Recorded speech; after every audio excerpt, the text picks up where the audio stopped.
بسم الله الرحمن الرحيم من يطع الرسول فقد أطاع الله ومن تولى فما أرسلناك عليهم حفيظا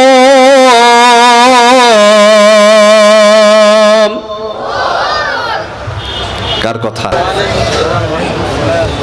সবাই ভালো আছেন আলহামদুলিল্লাহ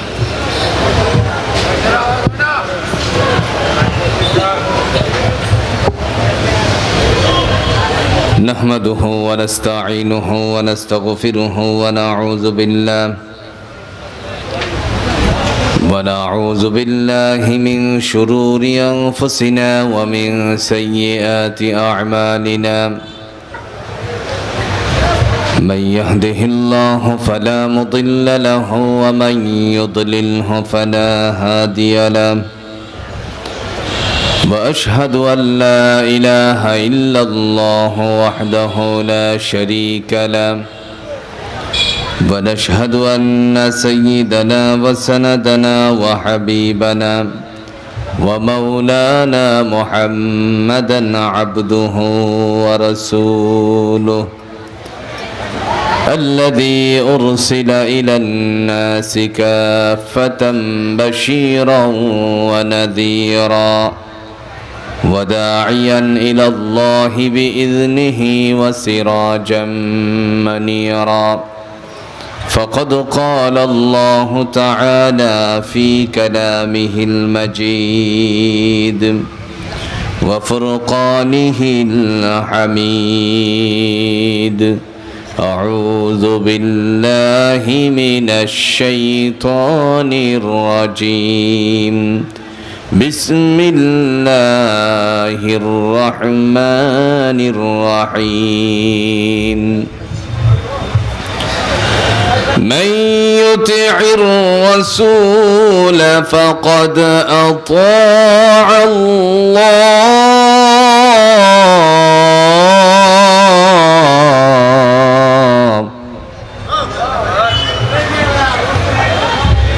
ومن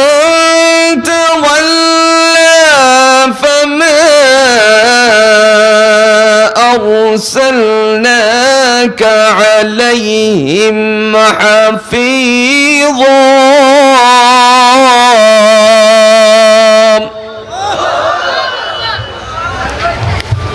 قال رسول الله صلى الله عليه وسلم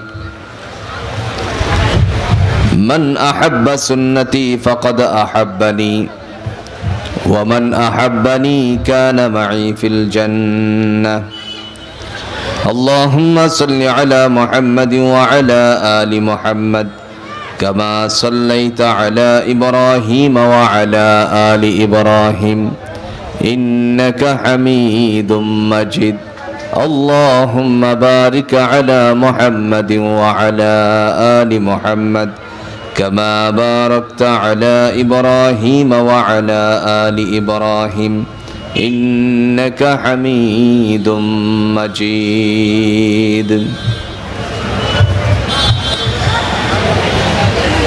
ঐতিহ্যবাহী ময়মনসিংহের পরাণগঞ্জ বাজার ব্যবসায়ীদের উদ্যোগে আয়োজিত আজকের এই বার্ষিক ইসলামী মহাসম্মেলনের শ্রদ্ধাভাজন সভাপতি বহু আলেমের উস্তাদ আমার অত্যন্ত প্রিয় ভাজন ব্যক্তিত্ব পীরে কামেল শেখুল হাদিস আল্লামা আশেকে মুস্তাফা সাহেব দামাত বারাকাতুল আলিয়া মহান আল্লাহ পাক রব্বুল আলামিনের পক্ষ থেকে তারই বান্দাকে দ্বীনের জন্য কোরআনের জন্য যে খেদমতগুলো দিয়ে যাচ্ছেন সে খেদমতগুলোকে কবুল আর মঞ্জুর করুক আর একটু আস্তে বলেন আমিন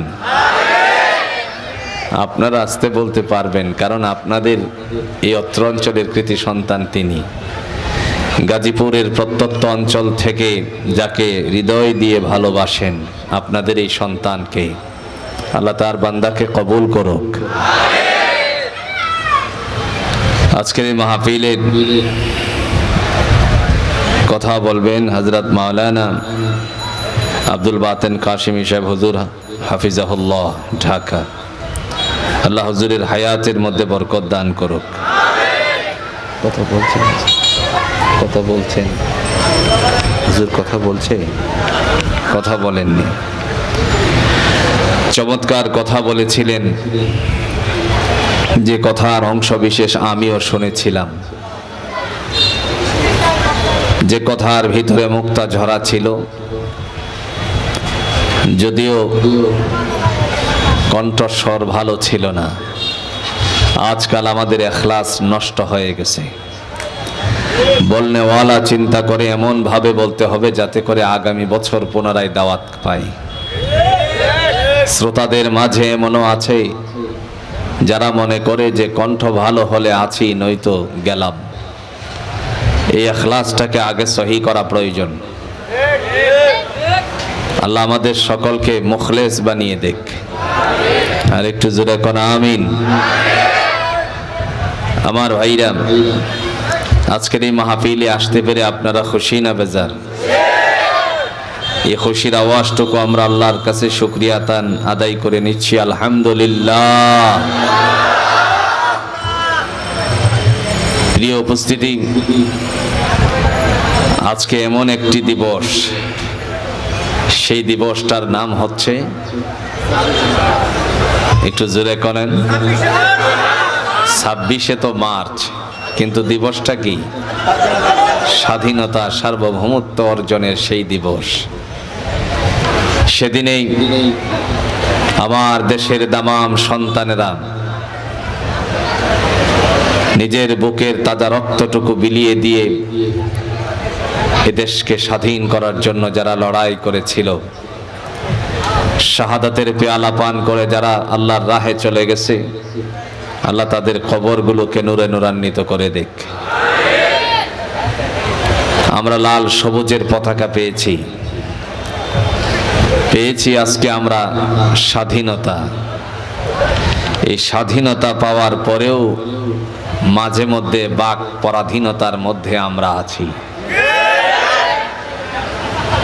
এই স্বাধীনতা, সার্বভৌমত্বের এই লাল সবুজের পতাকাকে অক্ষুণ্ণ রাখতে আল্লাহ আমাদের সবাইকে তৌফিক দান করুক। আরো জোরে বলেন আমিন। সম্মানিত উপস্থিতি, আমি আপনাদের মাঝে পবিত্র কোরআনুল হাকিম থেকে ছোট্ট একটা আয়াতে কারিমা তেলাওয়াত করেছি। তদনুযায়ী বিশ্বনবী সাল্লাল্লাহু আলাইহি ওয়াসাল্লামের অগণিত হাদিসের টুকরাগুলো থেকে একটা হাদিসের টুকরা উপস্থাপন করেছি। আল্লাহ চাহে তো এর থেকে কিছু কথা বলে বিদায় নিতে চাই, তিনি যেন তৌফিক দান করেন। এর আগে আসুন আয়াতের সরল অর্থ বুঝি, যাতে করে আলোচনা বুঝতে সহজ হয়। সূরাতুন নিসার ৮০ নম্বর আয়াত, আল্লাহ বলছেন, বিসমিল্লাহির রহমানির রহিম, মান ইউতি'র রাসূল ফাকাদ আতা'a আল্লাহ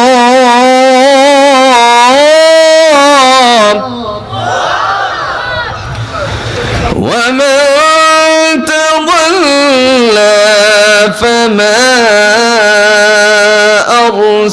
أرسلناك عليهم حفيظا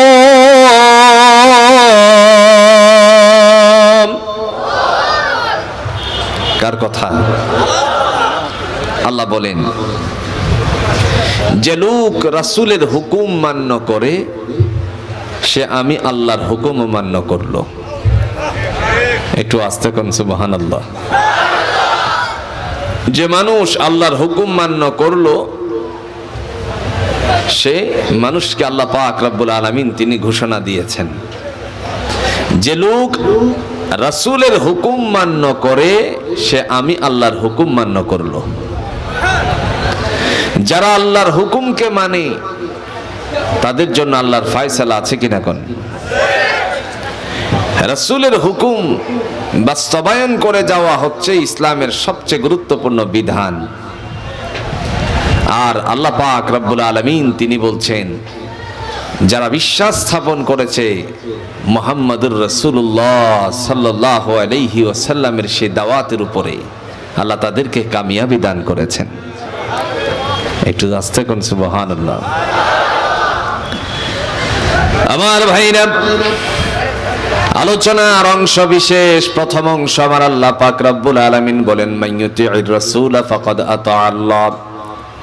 যারা আমি নবীর আমার নবীর হুকুম মান্য করলো তারা আমি আল্লাহকে মান্য করে। যারা আমি আল্লাহকে মান্য করে তাদের জন্য জোরে কোন তো উত্তম বদলা আছে কিনা? রাসূলের হুকুম মান্য করা কি? তাফসীরে তাবারী আবু জাফর ইবনে জারীর রাহমাতুল্লাহি আলাইহি তিনি বর্ণনা করেছেন, বিশ্বনবী সাল্লাল্লাহু আলাইহি সাল্লামের উপরে প্রথমত ঈমান বিশ্বাস স্থাপন করা, আল্লাহর উপরে এবং তার রাসূলের উপরে, এই কথাগুলোর উপরে বিশ্বাস স্থাপন করলে পরে আল্লাহ তাদেরকে সফলতা দান করে দেন। ঈমান রাখতে হবে কার উপরে? জোরে কোন কার উপরে? আল্লাহর উপরে। নবী আরবি সাল্লাল্লাহু আলাইহি সাল্লাম তিনি যখন ঘর থেকে বের হয়ে আল্লাহর নবী উঁচু পাহাড়ের মধ্যে দাঁড়ালেন, এর একটি বাস্তবতা আজও পর্যন্ত বিদ্যমান।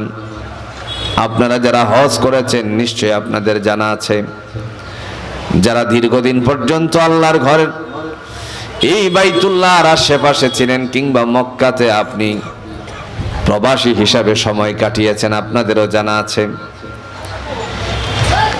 বিশ্বনবী সাল্লাল্লাহু আলাইহি ওয়াসাল্লাম যেই বাড়িটার মধ্যে অবস্থান করতেন সেই বাড়ি থেকে যখন তিনি বের হলেন উঁচু জায়গার মধ্যে দাঁড়ালেন, আজও পর্যন্ত বাস্তবতার একটি নমুনা আছে।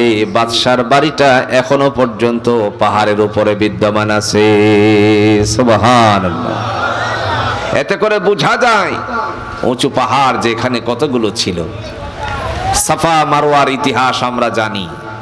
হযরত হাজরা আলাইহিস সালাম পানির জন্য দৌড়াদৌড়ি করেছিল, কিন্তু এখন আর এই পাহাড়, এত উঁচু পাহাড় আর নেই।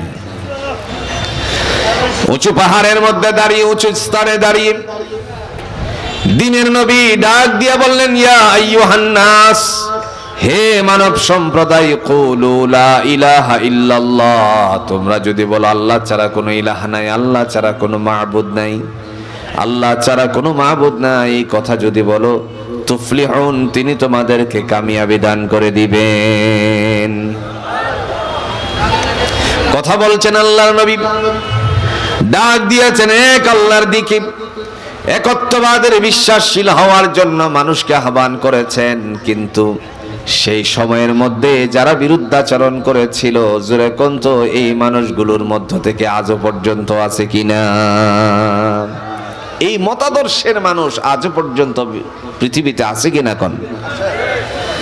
প্রিয় ভাইয়েরা আমার, আবুল হাকাম যার নাম ছিল, রাসূলের চাচা আবুল হাকাম, যাকে পরবর্তীতে আবু জাহেল বলে আখ্যায়িত করা হলো, উপস্থিত হলো সামনে, ডেকে বলছে, হে ভাতিজা, কার কথা বলছো? বিশ্বনবী সাল্লাল্লাহু আলাইহি ওয়াসাল্লাম বললেন, চাচা, এক আল্লাহর কথা বলছি। তিনি বললেন, লাতুজ জামানাত রে, তাহলে কোন জায়গায় রাখলাম?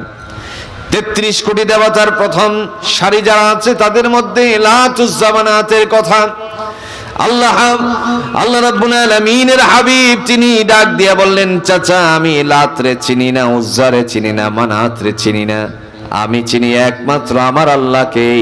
যারা আল্লাহর দিকে আসে আল্লাহ তাদেরকে সফলতা দান করে দিবেন, আল্লাহ তাদেরকে কামিয়াবি দান করবেন। কোরআনে তার বর্ণনা আছে কিনা কোন? একটু জোরে কোন আছে কিনা? আল্লাহ বলছেন, উলাইকা আলা হুদাম মির রাব্বিহিম ওয়া উলাইকা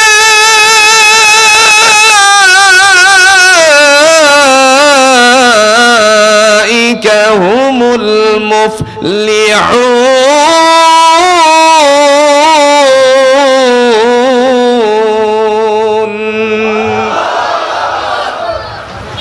রব্বে কারীম তিনি ডাক দিয়া বলেন, তারাই হলো সুপথ প্রাপ্ত, এরাই হলো কামিয়াব। তারা কারা? সেই মানুষগুলোর তালিকা করতে গিয়ে মুফাসসিরিন ইকরামগণ বলেন 4 শ্রেণীর মানুষ হলো সুপথ প্রাপ্ত।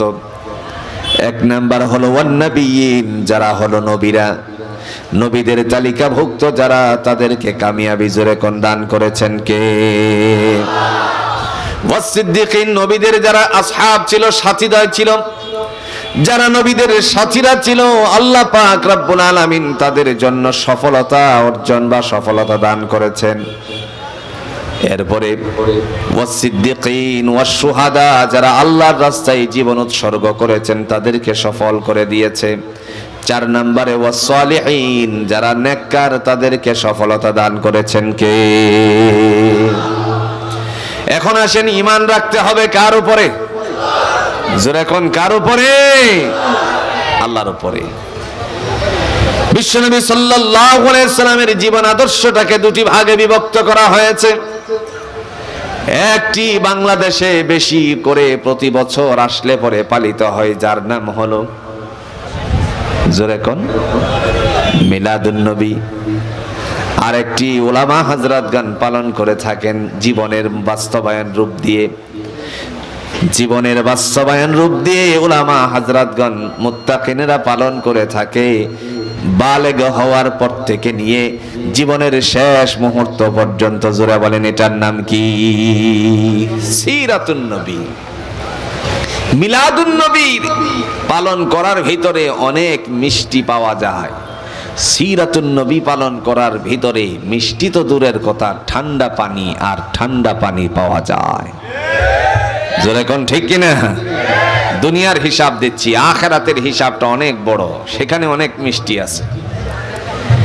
শীতকালীন সময়ে জানুয়ারির ঠান্ডা চলছে, সিরাতুন নবী বাস্তবায়ন করতে গেলে ফজরের সালাত, ফজরের নামাজ আদায় করা প্রয়োজনীয়তা আছে কিনা কোন? তখন এই ফজরের নামাজ আদায় করতে গিয়ে মসজিদে যখন যাই, মসজিদে যাওয়ার সময়ে ঠান্ডা কম থাকে না বেশি থাকে? একটু জোরে কোন, ঠান্ডা কম থাকে না বেশি থাকে? সেজন্য এই 2টি ভাগের বিভক্ত হওয়ার পরে প্রথম অংশটুকু হচ্ছে 40 বছর পর্যন্ত, আর শেষ 23 বছরের জিন্দেগিটা হচ্ছে উম্মতে মুহাম্মাদী সাল্লাল্লাহু আলাইহি সাল্লামের উপরে বাস্তবায়ন করার ওয়াদা। কে করেছেন? ওয়াদাটা কে করেছেন? আল্লাহ পাক। মিলাদুন নবী হচ্ছে আলোচনার বিষয়, আর সিরাতুন নবী হলো বাস্তব জীবনে পরিণত করার বিষয়। প্রথম নাম্বার আলোচনা হলো ইয়া আইয়ুহান নাস, হে মানব সম্প্রদায়, তোমরা পড়ো লা ইলাহা ইল্লাল্লাহ তুফলিহুন, তিনি তোমাদেরকে কামিয়াবি দান করে দিবেন। সুবহানাল্লাহ। যারা কালিমা পড়েছে জোরে কোন, তাদের মর্যাদা বাড়িয়ে দিয়েছেন কে? আরো জোরে কোন, বাড়িয়ে দিয়েছেন কে? সিদ্দিক আকবর রাদিয়াল্লাহু তাআলা আনহুর ইতিহাস তালাশ করলে পরে আল্লাহর নবী সাইয়্যিদুল মুরসালিন আহমদ মুস্তাফা সাল্লাল্লাহু আলাইহি ওয়াসাল্লাম একদিন মানুষের কাছ থেকে, সাহাবীদের কাছ থেকে কিছু উসুল করতে লাগলেন, কিছু পয়সা করি উসুল করতে লাগলেন, দিনার দিরহাম গুলোকে উসুল করতে লাগলেন। হযরত রাসূল আরবি সাল্লাল্লাহু আলাইহি ওয়াসাল্লাম বলার পরে প্রত্যেক সাহাবীরা ঘরে চলে গেল। ঘরে চলে যাওয়ার পরে ওমর ইবনুল খাত্তাব রাদিয়াল্লাহু তাআলা আনহু আল্লাহর বান্দা চিন্তা করলো, আজকে আমি আমার ভাই আবু বকর তাকে অনেক পিছনে ফেলে দিব আমলের দিক থেকে, দানের দিক থেকে। তিনি এই চিন্তা করে ঘর থেকে অর্ধেক সম্পত্তি এনে আল্লাহর নবীর সামনে উপস্থিত করলো। বিশ্বনবী সাল্লাল্লাহু আলাইহি ওয়াসাল্লাম তিনি একে একে করে জিজ্ঞাসাবাদ শুরু করে দিলেন, তুমি কি এনেছো, আপনি কি এনেছেন? একজন একজন করে জবাব দিলেন। ওমর রাদিয়াল্লাহু তাআলা আনহু বললেন, ওগো আল্লাহর হাবিব, আপনার সামনে আমার ঘরের অর্ধেক মাল এনে উপস্থিত করে দিয়েছি। হযরত ওমর রাদিয়াল্লাহু তাআলা আনহু মনের দিক থেকে স্যাটিসফাই, একটু আনন্দিত। এমন সময় বললেন, আবু বকর আপনি কি এনেছেন? হযরত আবু বকর রাদিয়াল্লাহু তাআলা আনহু বললেন, ইয়া রাসূলুল্লাহ, আমার ঘরে যা ছিল সব আপনার কথা অনুযায়ী আপনি চেয়েছেন আমি আপনার সামনে উপস্থিত করে দিয়েছি। নবীজি বললেন, আবু বকর আপনার ঘরের ভিতরে কি রেখে এসেছেন? তিনি বললেন, আমার ঘরে আল্লাহ এবং তার রাসূলকে রেখে এসেছি। রাসূল সাল্লাল্লাহু আলাইহি ওয়াসাল্লাম মুস্কি হেসেছেন। হযরত ওমর রাদিয়াল্লাহু তাআলা আনহু তিনি মাথা নিচু করে দিয়েছে, কারণ আমলের দিক থেকে সকল জায়গায় ডাউনটেড। নবীজি বলছেন, শোনো, পৃথিবীর সমস্ত মানুষের আমল যদি কে এক পাল্লায় উঠানো হয় আর আমার আবু বকরের আমল যদি এক পাল্লায় উঠানো হয়, তাহলে তার পাল্লাটা ভারী হয়ে যাবে। সেজন্য ভাইয়েরা, আমার ঈমান আনতে হবে কার উপরে? আল্লাহ বলেন, ওই সমস্ত মানুষ হলো সুপথ প্রাপ্ত যারা বিশ্বাস স্থাপন করেছে। জোরে কোন কার উপরে? কয় আল্লাহ। জোরে কোন কয় আল্লাহ। 33 কোটি দেবতার মতন বাংলাদেশে কখনো কখনো মুসলমানেরাও আল্লাহর পা ছাড়া ভিন্ন জায়গায় গিয়ে সেজদাও মারে। নাই মনে হয় আপনাদের অঞ্চলে? এগুলো সব ঢাকা শহরে নাকি? এগুলো আল্লাহ কোশ্চিন কালেও ক্ষমা করবে না। কে বলেছেন? ইন্নাল্লাহা লা ইয়াগফিরু আন ইউশরাকা বিহি ওয়া ইয়াগফিরু মা দুনা যালিকা লিমান ইয়াশা ওয়া মান ইউশরিক বিল্লাহি ফাকাদ ইফতারা ইসমান আযীমা। আল্লাহ বলেন, নিঃসন্দেহে আমি তাকে ক্ষমা করি না যে আমি আল্লাহর সাথে শরীক করে এছাড়া যত অন্যায় আছে, গুনাহ আছে, জোরে কন্ত মাফ করে দিতে পারেন কে? সেজন্য পৃথিবীতে কাহারও পায়ে সেজদা করা জোরে কোন যাবে নাকি? মাছের পূজা আসেনি বাংলাদেশে, গাছের পূজা আসেনি বাংলাদেশে। বড় মোটা বট গাছ হলে পরে লাল কাপড় পেছায়, মনে হয় নাই? দেখেন নাই মনে হয়? আমরা জানি আল্লাহ কয়, জোরে কোন আল্লাহ কয়। আল্লাহু লা ইলাহা ইল্লা হুয়াল হাইয়ুল কাইয়্যুম।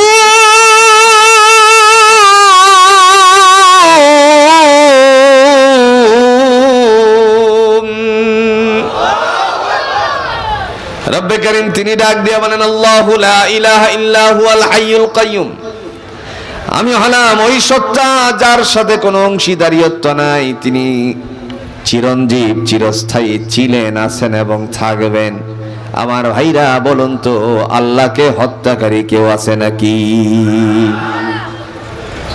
তিনি ছিলেন, আছেন এবং থাকবেন।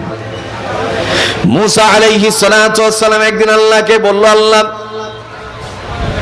তুমি পৃথিবীর মানুষের মাঝে এই কথাগুলো উপস্থাপন করেছো, তুমি ছিলে, আছো এবং থাকবে, কিন্তু প্রশ্ন আমার গোটা পৃথিবী, এই গোটা পৃথিবীকে শাসন ক্ষমতা তোমার হাতে ন্যস্ত করেছো। আল্লাহ, ক্ষমতা তো তোমার, এটা আমরা জানি, ঠিক কিনা বলেন? তবে তুমি কি একটু ঘুমাও না নাকি? সুবহানাল্লাহ বলতেন না? আল্লাহ, ক্ষমতা তোমার, এই পৃথিবী সাজিয়েছো, এগুলো নিয়ন্ত্রণ করার দায়িত্ব সব তোমার, কিন্তু তুমি ঘুমাও না নাকি? আল্লাহ ঘুমায়? কথা কন না, কে ঘুমায়? আল্লাহ ঘুমায় না। ক্ষমতা কার? আর একটু জোরে কোন, ক্ষমতা কার? স্বল্প দিনের ক্ষমতা পাওয়ার পরে আমরা যে কত বাহাদুরি করি। বহু ক্ষমতাধর পৃথিবীর থেকে গুজরে গেছে। আপনি আমি যতই বাহাদুরি করি না কেন, 3 বার ঠিক মতো বমি আর 3 বার যদি টয়লেটে যাওয়া হয়, আর শরীরে শক্তি থাকবে? জোরে কোন, থাকবে না। ক্ষমতা কার? তিনি বলছেন তার যে ক্ষমতা। তাবারাকাল্লাযী বিয়াদিহিল মুলকু ওয়া হুয়া আলা কুল্লি শাইইন কাদির।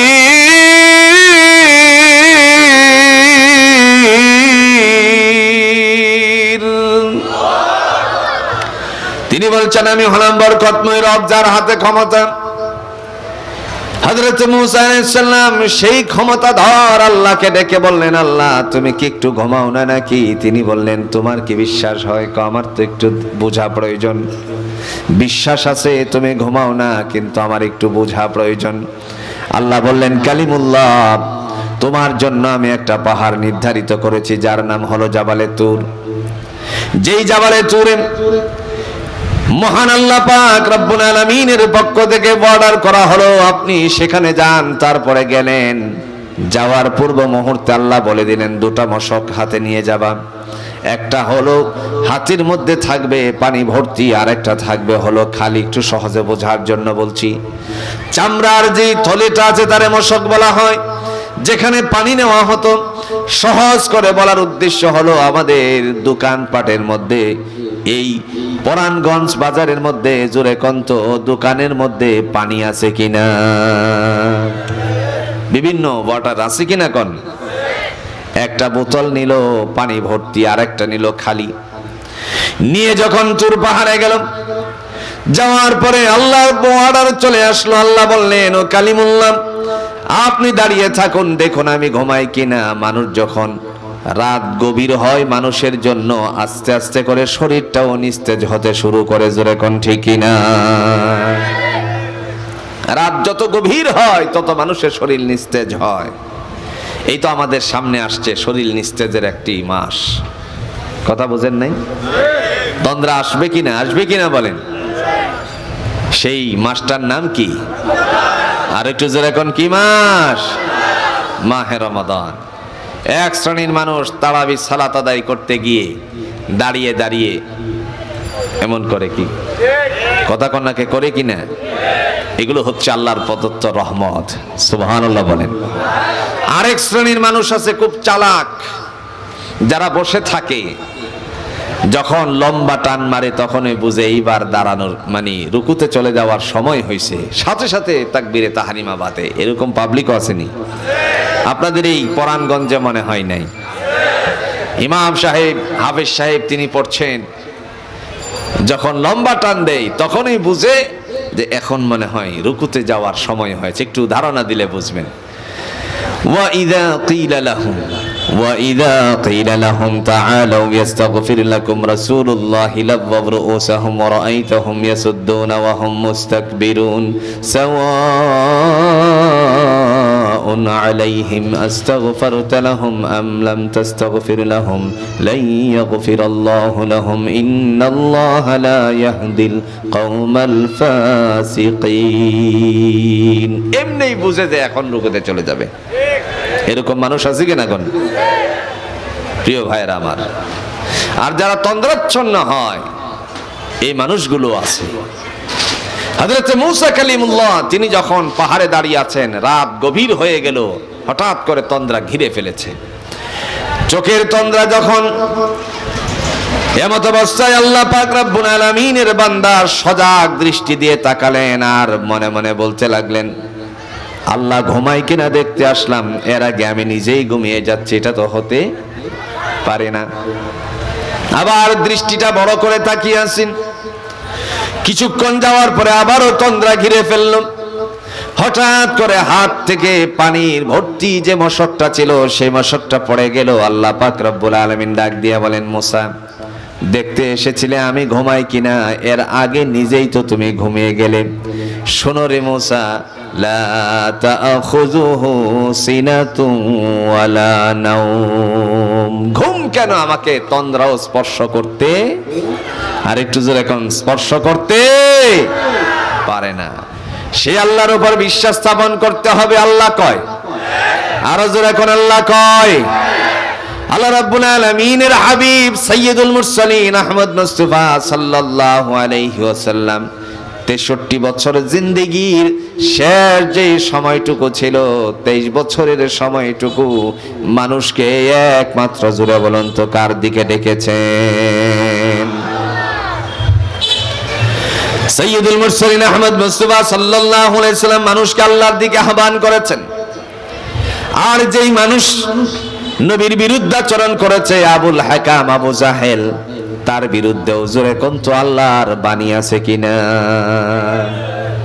রাসূল সাল্লাল্লাহু আলাইহি ওয়াসাল্লাম আল্লাহর দিকে মুতাওয়াজ্জিহ হয়ে বলল, আল্লাহ ও তো আমার অনেক আপন মানুষ, আল্লাহ সে বিরুদ্ধাচরণ করছে, আক্ষেপ প্রকাশ করছে। এমন সময় আল্লাহ বলেন যে নবী আমার, আপনি যতই কিছু বলা বলি করুন না কেন, যত তারে ভয় দেখান আর না দেখান, ঈমান কিন্তু সে জোরে কোন আনবে, একটু জোরে কোন আনবে। আল্লাহ বলছেন ইন্নাল্লাযীনা কাফারু সাওয়াউন আলাইহিম আনযারতাহুম আম লাম তুনযিরহুম লা ইউমিনুন। খাতামাল্লাহু আলা কুলুবিহিম ওয়া আলা সাম'ইহিম ওয়া আলা আবসারিহিম গিশাওয়া ওয়া লাহুম আযাবুন আযীম।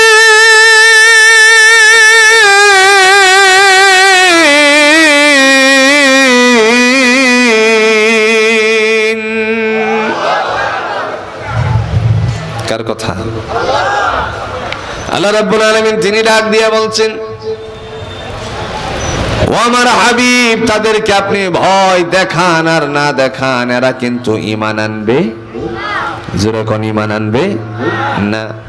যেহেতু ঈমান আনবে না, তাদের জন্য আমার আল্লাহ ঘোষণা দিয়েছেন, যারা বিশ্বাসশীল নয়, ঈমানদার নয়, তাদের জন্য কখনো আল্লাহর অনুগ্রহ থাকতে পারে না।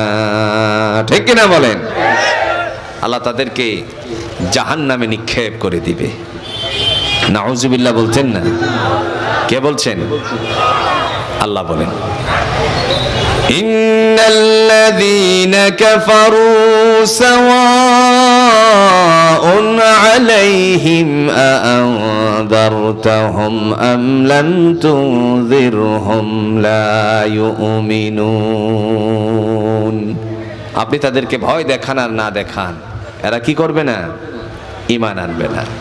ঈমান যেহেতু আনে নাই, আল্লাহ বলেন ইন্নাল্লাযীনা কাফারু ওয়াল্লাযীনা কাফারু ওয়া কাযযাবু বিআয়াতিনা, আর যারা অবাধ্যচারীর দল আমার নিদর্শন সমূহের সাথে মিথ্যারূপ ব্যবহার করেছে, উলাইকা আসহাবুন নার, তারা হচ্ছে জাহান্নামবাসী, হুম ফিহা খালিদুন, অনন্তকাল সে জাহান্নামের মধ্যে বসবাস করবে। জোরে কোন নাউযুবিল্লাহ।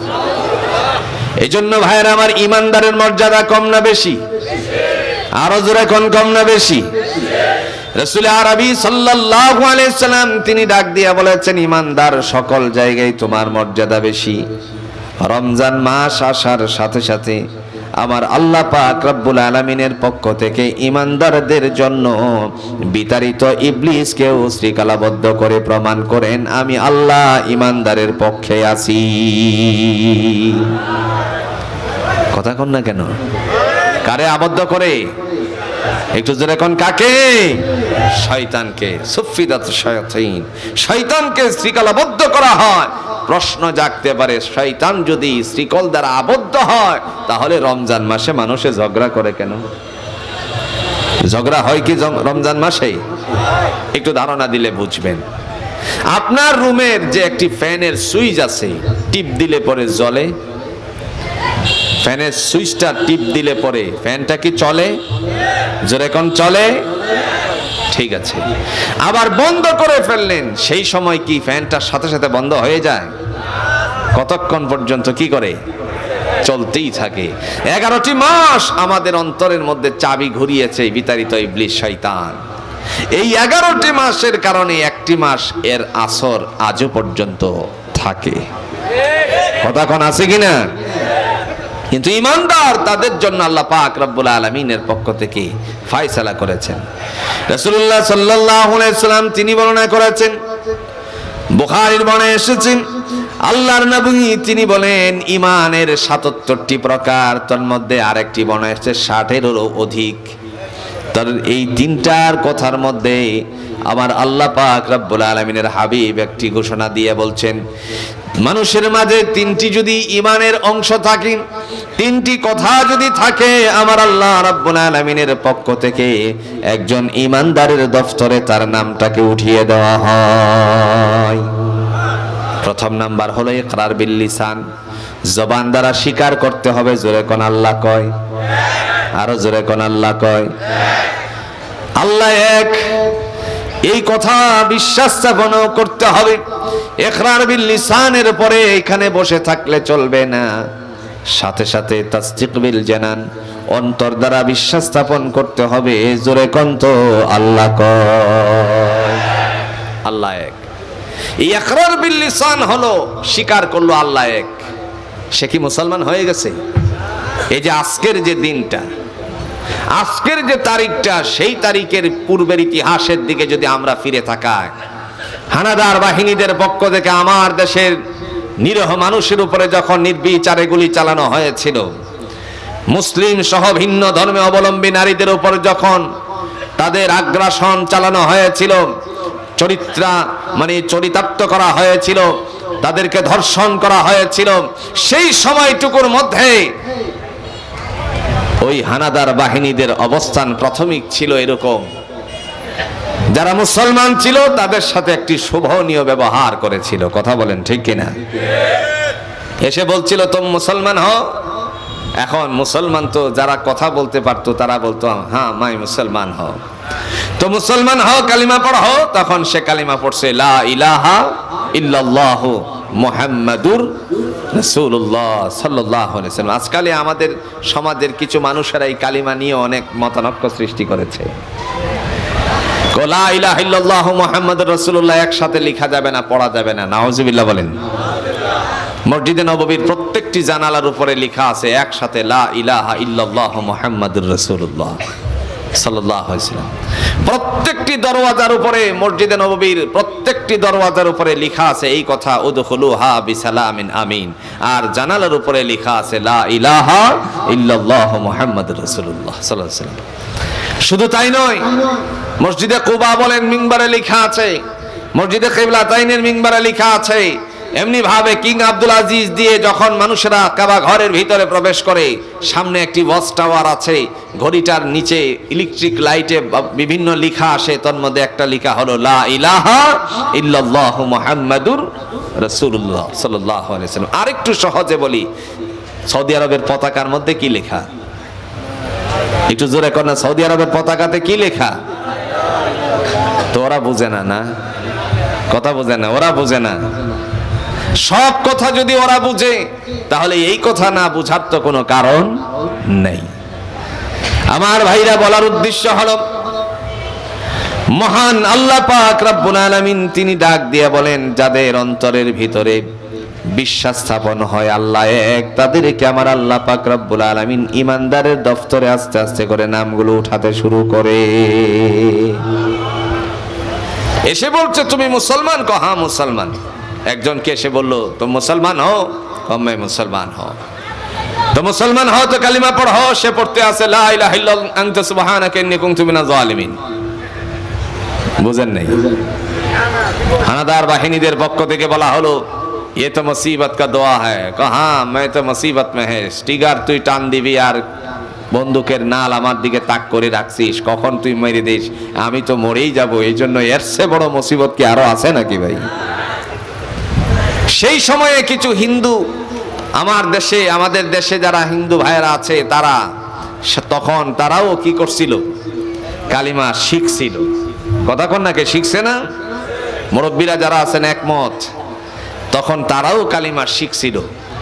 এই কালিমা শিখার কারণে কি মুসলমান হয়ে গেছে? কথা কন নাকি? মুসলমান হয়ে গেছে? মুসলমান হয় না। ইকরার বিল লিসানের পরে যদি সে চিন্তা করে আমি মুসলমান হয়ে গেছি, তখন বলা হবে না হয়নি। তাসদীক বিল জানান, অন্তর দ্বারা বিশ্বাস স্থাপন করতে হবে আল্লাহ ছিলেন, আল্লাহ আছেন, আল্লাহ থাকবেন, আল্লাহ এক। মুসলমান শুধু এই দুইটা অর্জন করলে চলবে না। আমল বিল আরকান, কাজের দ্বারা যারা পরিণত করে দেখাতে পারে, নবীজি বলছেন তিনটা গুণ যাদের ভিতরে থাকবে আমার আল্লাহ তাদেরকে ইমানদারের দফতরে নাম উঠাইয়া দিবেন। বিশ্বনবী সাল্লাল্লাহু আলাইহি ওয়াসাল্লাম তিনি ডাক দিয়ে বলেন, এই 3 গুণের অধিকারী যারা থাকবে তাদের জন্য শুভ বার্তা জোরে করেন দান করেছেন কে? আল্লাহ বলতেছেন, ওয়াবাশশিরিল লাযীনা আমানু ওয়া আমিলুস সালিহাতি আন্না লাহুম জান্নাতিন তাজরি মিন তাহতিহাল আনহার কুল্লামা রুযিকু মিনহা মিন সামারাতির রিজকা قالوا هذا الذي رزقنا من قبل وأتوا به متشابها ولهم فيها أزواج مطهرة وهم فيها خالدون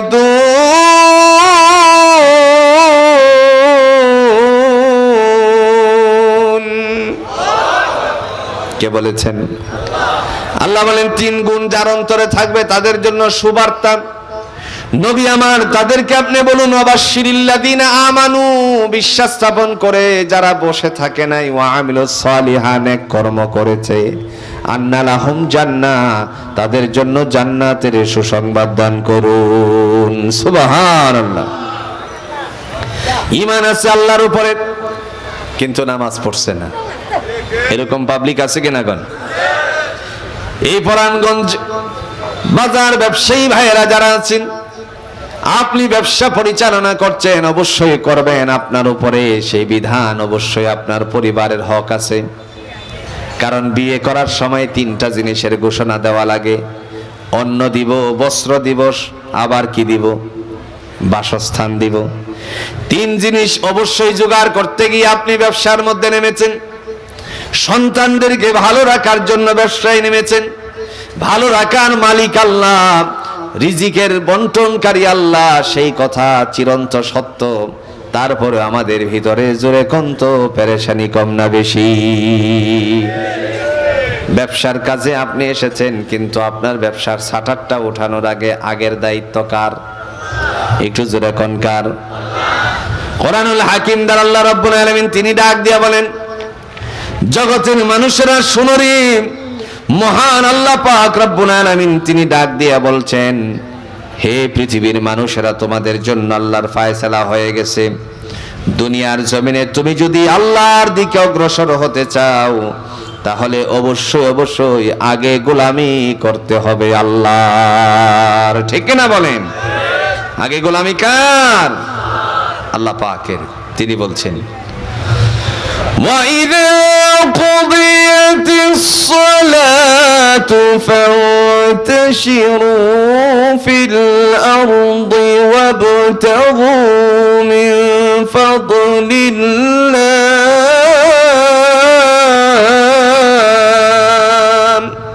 إِلَى آخِرِ الآية। وَإِذَا قُضِيَتِ الصَّلَاةُ, যখন নামাজ বাস্তবায়ন হয়ে যায়, ফান্তাশিরু ফিল আরদ, অতঃপর তুমি জমিনে বিচরণ করো, ওয়াবতাগু মিন ফাদলিল্লাহ, আল্লাহ তোমার রিজিকের মধ্যে বরকত দান করবেন।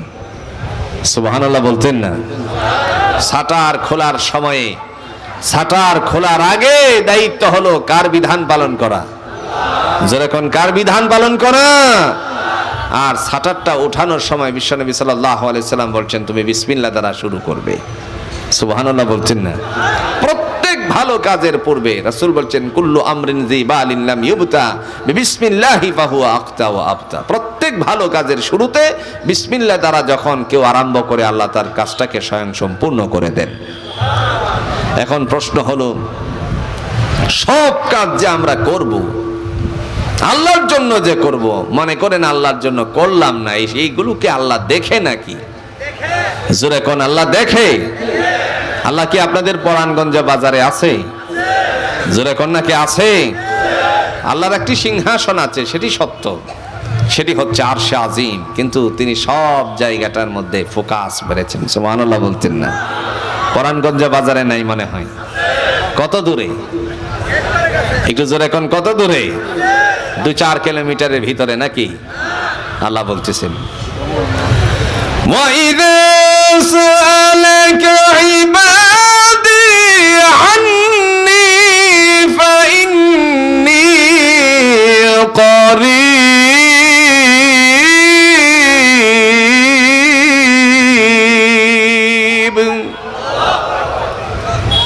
আল্লাহ পাক তিনি বলছেন, মানুষ যখন প্রশ্ন করে আমি আল্লাহ কোথায়, আপনি তাদেরকে বলে দেন, আল্লাহ ঘোষণা দিচ্ছেন আমি তোমাদের অতি সন্নিকটে। আর একটু আস্তে কোন সুবহানাল্লাহ।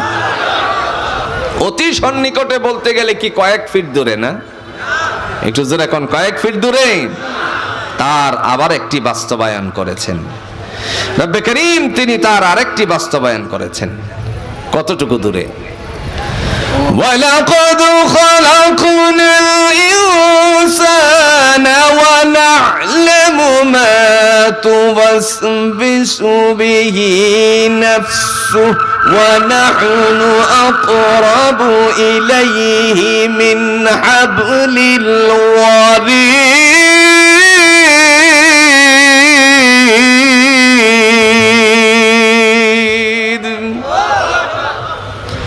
আল্লাহ রাব্বুল আলামিন তিনি ডাক দিয়া বলেন, আমি মানুষকে সৃষ্টি করেছি, তার অন্তরের নিবৃত্তে কি লুকায়িত আছে সে সম্পর্কে আমি আল্লাহ জানি। শুধু তাই নয়, মানুষের বুদ্ধিটা সরবরাহ হওয়ার জন্য একটি নার্ভ আছে। আজকের মেডিকেল সায়েন্স বলে মানুষের মস্তিষ্কে ব্রেইনটুকু সরবরাহের জন্য একটি নার্ভ আছে। সেই নার্ভটাকে ইসলামিক দৃষ্টিকোণ থেকে তার নাম দিয়েছেন সাহারা। আল্লাহ বলেন, এই সাহারা রোগের চেয়েও আমি অতি তোমার নিকটে আছি। উজিবু দাওয়াতাদ দাঈ ইযা দাআন। বান্দারে, তুমি আমাকে ডাকো, আমি তোমার ডাকে সাড়া দেওয়ার জন্য প্রস্তুত আছি। আর একটু আস্তে কোন সুবহানাল্লাহ। আল্লাহ ডাকে সাড়া দেওয়ার জন্য প্রস্তুত আছেন, কিন্তু আমরা তো ডাকি না, আমরা শুধু গজল গাইছি। খোদা তোমায় ডাকতে জানি না, ডাকার মতো ডাকলে খোদা কেমনে শোনে না, শুধু গজল গাইছি, ঠিক না? সেজন্য ভাইয়েরা আমার, ঈমান রাখতে হবে কার উপরে? একটু জোরে কোন, কার উপরে? আল্লাহর উপরে। আল্লাহ কয় এক। ডক্টর মরিস বুখাইলি একজন বিশিষ্ট দার্শনিক ছিলেন, একজন পিএইচডিধারী মানুষ ছিলেন। তিনি খ্রিস্টীয় ধর্মের উপর অবলম্বী ছিলেন। হঠাৎ করে তার ভিতরে জাগ্রত হলো গবেষণা করতে হবে। গবেষণার মাত্রা বাড়াতে বাড়াতে কোরআনকে নিয়ে রিসার্চ শুরু করলো। যখন কোরআনুল হাকিমকে নিয়ে রিসার্চ শুরু করেছে, একটি পর্যায়ে সে যখন দেখলো যে ঈসা আলাইহিস সালাতু ওয়াস সালামের অস্তিত্ব, মানে তার অবস্থা সম্পর্কে যখন তিনি রিসার্চ করতে শুরু করলো, হঠাৎ করে মায়ের কোলে থাকা অবস্থায় লোকেরা গিয়ে প্রশ্ন করছে যে, হে মারিয়াম, এটা কার ফসল? আল্লাহ পাক রব্বুল আলামিনের বান্দি জবান বন্ধ রেখে ইশারা করে দিলেন সন্তানের দিকে, তোমরা তাকে জিজ্ঞেস করো। লোকেরা জিজ্ঞেস করলো, কোলের শিশু কি কখনো কথা বলতে পারে? একটু জোরে এখন, কথা বলতে পারে? পৃথিবীতে 3 শিশুকে আল্লাহ কথা বলিয়েছেন, তার মধ্যে একজন ছিল হযরতে জুরাইজ, আল্লাহর বান্দা। ইসরাঈল ছিলেন একজন আবেদ মানুষ। ওই সময়ে পতিতা নারীর জন্য, পতিতা নারীর সন্তান আসার পরে যখন নালিশ করেছিল, অনেক লম্বা হাদিসের কথা আসছে, রিয়াদুস সালিহিনে হাদিসটা টেনেছেন। ওই মানুষের মাঝে যখন আলোচনা ছিল হযরতে জুরাইজের সম্পর্কে, পতিতা নারী বলছে, মুহূর্তের ভিতরেই তাকে আল্লাহর ধ্যান থেকে আমি দূরে সরিয়ে দিতে পারি। জোরে কর নাউযুবিল্লাহ। ডেকে বলল, লোকেরা কষ্টিংকালেও তোর পক্ষে সম্ভব না। হঠাৎ করে একদিন রাতের বেলায় ঘরের মধ্যে দরজায় গিয়ে হাত দিল, বলছে, আমি অনেক বিপদে আছি, ভিতরে আসার জন্য একটু অনুমতি দেন। ভিতরে যখন অনুমতি দেওয়া হলো, তার সতীত্ব রক্ষার জন্য তিনি চিন্তা করেছিলেন। ভিতরে গিয়ে বলছে, তুমি এখানে, আর আমি ইচ্ছে করলে আমার দিকে আপনি হাত প্রসারিত করতে পারেন, সেই বিষয়ে আমি আপনাকে বাধা দিব না। তিনি বলছেন, আমি আল্লাহকে ভয় করি, তুই এই কি বলছিস? ব্যর্থ হয়ে যখন নারী চলে গেল, ব্যর্থ হয়ে নারী চলে যাওয়ার পরে এমত অবস্থায় এক রাখালের ঘরে গিয়ে তার কামবর্ধনা পূরণ করে সেখান থেকে একটি বাচ্চা পেটে আসে। যখন এই বাচ্চা ভূমিষ্ঠ হয়, লোকেরা জিজ্ঞেস করেছে এই ফসল কার, তখন বলছে সেটিই হচ্ছে জুরাইজের ফসল। জোরে কন্যা নাউজুবিল্লাহ। মানুষেরা এসে তার মাটির ঘরটাকে ভেঙে দিল। জিজ্ঞেস করলো, তোমরা আমার এই ঘর ভেঙে দেওয়ার পিছনে কারণ কি? উত্তরে বলছে, দিনের বেলায় আমাদের সামনে সাধু সাজো, রাতের বেলায় তুমি কুকর্ম করো। আশ্চর্যান্বিত অবস্থায় তিনি বললেন, কি বলছো, বুঝিয়ে বলো। বুঝিয়ে বলা হলো, বলছে সেই নারী এবং সন্তানকে আমার সামনে নিয়ে আসো। আসলো। তারপরে তিনি আল্লাহর উপরে মুতাওয়াজ্জহ হয়ে, আল্লাহর দিকে মুতাওয়াজ্জহ হয়ে রব্বে করিমের কাছে যখন চাইলেন, তারপরে আল্লাহ তাআলা তার বান্দাকে কবুল করেছেন। প্রার্থনা কবুল করার পরে শাহাদাত আঙ্গুল দ্বারা ইশারা করে পেটের মধ্যে যখন একটা কুছা দিয়ে বললেন, আল্লাহর আদেশে যদি কথা বলার অধিকার থাকে, অর্থাৎ এমত অবস্থায় নির্দোষ প্রমাণ করার উদ্দেশ্যে আল্লাহর কাছে বলেছিলেন, মহান আল্লাহ এই শিশুর জবান খুলে দিয়ে সাথে সাথেই তাকে নিরপরাধ বলে আখ্যায়িত করে দিয়েছে। দ্বিতীয় নাম্বার শিশুর ইতিহাস আপনারা জানেন। সেই শিশু ছিল হযরত ইউসুফ আলাইহিস সালাতু ওয়াস সালামের সময়ে দুলনার শিশু। আজিজে মিশর তার এমত অবস্থায় যখন বিবির অবস্থা দেখে, বিবস্ত্র অবস্থায় দেখে তার নালিশ যখন শুনলো, তিনি বলছিলেন, অনেক লম্বা ঘটনা, বলছিলেন, হে ইউসুফ, তুমি কি তোমাকে নির্দোষ প্রমাণ করতে পারবে? হঠাৎ করে দিকে দুক তাকানোর পরে লক্ষ্য করলো একজন দুলনাতে শিশু ধুলতে আছে। তখন তাকে ইশারা করে বলল, এই সাক্ষী নিয়েছে তাকে। তখন আজিজে মিশর বলছে, ছোট্ট শিশু, কোলের শিশু, দোলনার শিশু কি কখনো কথা বলতে পারে নাকি? সাথে সাথে বলল, প্রশ্ন করে দেখো। সামনে গিয়ে বলছে, তুমি কি জানো বলো। এমন সময় একটি ক্রিটিক্যাল জবাব দিয়েছে, যদি ইউসুফের জামা সামনের দিক থেকে ছিঁড়া থাকে, ফাড়া থাকে, তাহলে বুঝবেন সে দোষী, আর পিছন দিক থেকে যদি ছিঁড়া ফাড়া থাকে, তাহলে বুঝবেন যে আপনার বিবি জুলাইখা দোষী। কারণ তিনি বাঁচার জন্য সামনের দিকে দৌড়াচ্ছিল, পিছন দিক থেকে তাকে ধরার জন্য হাত যখন প্রসারিত করে জামাটা পিছন দিক থেকে ছিঁড়ে যায়, তখন ঘোরাতে শুরু করলো, প্রমাণ পেয়ে গেল। এই ছিল দ্বিতীয় নাম্বার শিশু। তিন নাম্বার শিশু ছিল হযরতে মারিয়াম আলাইহিস সালামের কোলে যে ছিল হযরতে ঈসা আলাইহিস সালাতু ওয়াস সালাম। লোকেরা এসে জিজ্ঞেস করলো, হে মারিয়াম, তুমি তো বাইতুল মুকাদ্দাসের আল্লাহর ঘরের খাদেম, তাহলে তুমি কি করে এই অশুভনীয় কাজটা করলে? এমন সময় তিনি তার সন্তানের দিকে ইশারা করে বলছেন, প্রশ্ন তাকে করো। জিজ্ঞেস করলো, হে শিশু, তুমি কার ফসল? শিশু অবস্থায় জবাব দিল, ইন্নী আবদুল্লাহ, আমি কাহারও ফসল নয়, আমি একমাত্র আল্লাহর বান্দা। আর একটু জোরে কোন সুবহানাল্লাহ। ডক্টর মরিস বুখাইলির গবেষণার মাত্রা বেড়ে গেল, কোরআনকে নিয়ে আরো রিসার্চ শুরু করলো। সামনের দিকে অগ্রসর হতে হতে হঠাৎ করে আমাদের বাস্তব জীবনের ব্যস্ততার জীবনে নামাজের মধ্যে যাওয়ার আগে চিন্তা করি সবচেয়ে ছোট কোন সূরাটা পাওয়া যায়, সেই সূরা দিয়ে নামাজটা আদায় করতে।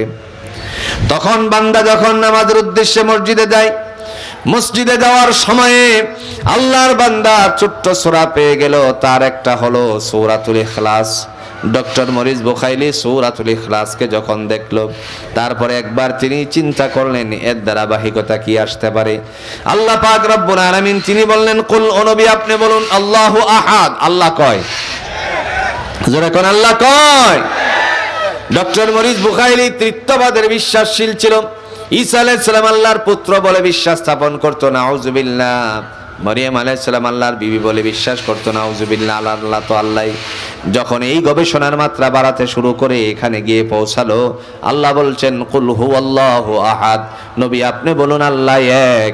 এই কথাটা যখন তার অন্তরকরণের ভিতরে ঢুকে গেল, সাথে সাথে ইসলামের দিকে দীক্ষিত হয়ে মুসলমান হওয়ার জন্য উদ্বুদ্ধ হয়ে গেল। আমার ভাইরা, সেই সময়ের সাংবাদিকরা উপস্থিত হয়েছিল, ডক্টর মরিস বুখাইলির সামনে উপস্থিত হওয়ার পরে বলছিল, কোন জিনিস আপনাকে মুসলমান বানাচ্ছে? তিনি বলেন, পৃথিবীর কেউ আমাকে মুসলমান বানানোর জন্য উদ্বুদ্ধ করে নাই। আমাকে যে কোরআন আমাকে যে মুসলমান হওয়ার জন্য উদ্বুদ্ধ করেছে, সেই কিতাবটার নাম হলো আল কোরআন। সুবহানাল্লাহ। কোরআনের সুর মাঝে শুনেছি যে নাম, আজানের সুর মাঝে শুনেছি ও নাম। ঠিক কিনা বলেন? আমার ভাইরা, এই কোরআন আমাদের সামনে জ্বলন্ত। এই কোরআনে আমার হৃদয়কে পরিবর্তন করে দিয়েছে। গোটা ওয়ার্ল্ডে আজকে ইসলামের একটি সুশীতল ছায়ার হাওয়া চলছে। সুবহানাল্লাহ। ইংল্যান্ডের এক পরিবারে, আমি অনেকবার বলেছি, এক পরিবারের 7 জন এই কোরআনের ছায়া তলে সে কালিমা পড়ে মুসলমান হয়ে গেছে। মহিলা, তিনি ডাক্তার ছিলেন। ওই মহিলা যখন কোরআনকে নিয়ে গবেষণা করেছে, তখন আস্তে আস্তে করে তার জন্য আপনার হেদায়েতের রাস্তা খুলে গেছে। হঠাৎ করে মহিলা চিন্তা করলো, এই কি বলছে আল্লাহ? সাংবাদিক তাকেও এসে প্রশ্ন করেছিল, কে মুসলমান আপনাকে হওয়ার জন্য বলছে? তিনি বলছেন, না, কেউ বলে নাই, আমাকে মুসলমান হওয়ার জন্য কোরআন যথেষ্ট হয়ে গেছে। মুসলমান করার জন্য কোরআনই যথেষ্ট হয়ে গেছে। স্বামীও মুসলমান হয়ে যাবে, সন্তানেরা মুসলমান হয়ে যাবে। অনেক লম্বা কথা। তখন সাংবাদিকরা জিজ্ঞেস করলো, কোন আয়াতে আপনাকে মুসলমান বানাতে?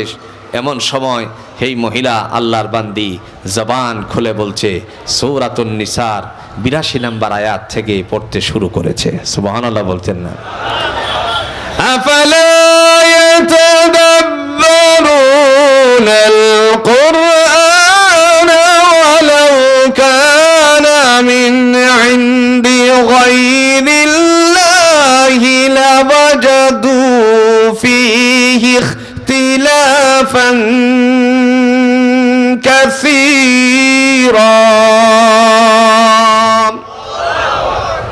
আল্লাহ বলেন, আফালা ইয়াতাদাব্বারুনাল কুরআন, তারা কি কোরআনের প্রতি লক্ষ্য করে না? ওয়ালাউ কানা মিন ইনদি গায়রিল্লাহি লাওয়াজাদু ফীহি ইখতিলাফান কাসীরা, এটি যদি আমি আল্লাহর পক্ষ থেকে না হতো তাহলে এর মধ্যে অনেক ত্রুটি বিচ্যুতি দেখা যেত। আপনারা সাক্ষী দেন, আল্লাহর কোরআনে কোনো ভুল আছে ভাই? একটু জোরে কোন ভুল আছে? সামান্যতম আসেনি। আল্লাহ বলছেন, যালিকাল কিতাব, এটা এমন একটি গ্রন্থ, লা রাইবা ফিহি, আই লা শাক্কা ফিহি, যার মধ্যে বিন্দু পরিমাণ সন্দেহের অবকাশ নাই। এই কোরআনকে নিয়েও তামাশা হয়েছে। ঈমান ঈমান ঈমান থেকে আজকে আমরা অনেক দূরে সরে যাচ্ছি। ভাইয়ের আমার, আমাদের মাঝে ঈমানটাকে আরো মজবুত করা প্রয়োজন। রাসূল বলছেন, আখলিস দীনাকা ইয়াকফিকাল আমালুল কলিল, তোমার ঈমানকে মজবুত করো, অল্প আমলই নাজাতের জন্য যথেষ্ট হইবে।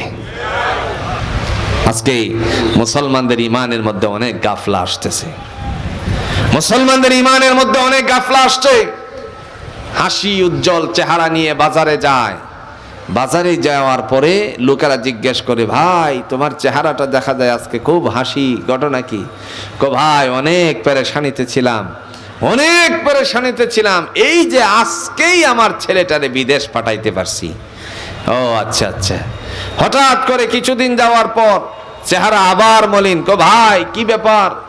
আমার ছেলে তো আকামা নিয়ে অনেক সমস্যায় আছে, আকামা তো পাচ্ছে না, এ নিয়ে বিপদে আছে, একটু দোয়া করিও। 1 মাস পরে আকামা পেয়ে পরের মাসে যখন বাবার কাছে 50,000 টাকা দিল, 50,000 টাকা হাতে পাওয়ার পরে বাজারে এসে অনেক আনন্দিত, টি স্টলে বসে লোকদেরকে চা খাওয়াচ্ছে। এমন সময় উনি এসে পিছন দিক দিয়ে জিজ্ঞেস করলো, আব্দুল্লাহর বাবা, আজকে তো তোমার চেহারাটা অনেক উজ্জ্বল। ডেকে ডেকে বলছে, ভাই আমার ছেলেটা যদি আকামা না পাইতো আমরা পরিবারের সবাই মরিয়া যাইতাম। কথা বুঝেন নাই? কথার সিস্টেমটা দেখেন। ভাই আজকে যদি আমার ছেলেটা আকামা না পাইতো তাহলে আমাদের পরিবারের সবাই মরিয়া যাইতাম। তার মানে বোঝা গেল আকামা তাকে বাঁচাইছে নাকি? বাঁচানোর মালিক কে? আরো জোরে কোন বাঁচানোর মালিক কে? আল্লাহ পাক। বাঁচানোর মালিক হচ্ছেন আল্লাহ সুবহানাহু ওয়া তাআলা। আমার ভাইরা, এই জন্য ঈমান রাখতে হবে কার উপরে? রাসূল বলছেন, আখলিস দীনাকা ইয়াকফিকাল আমালুল কলিল, তোমার ঈমানকে মজবুত করো, অল্প আমলই নাজাতের জন্য যথেষ্ট হইবে।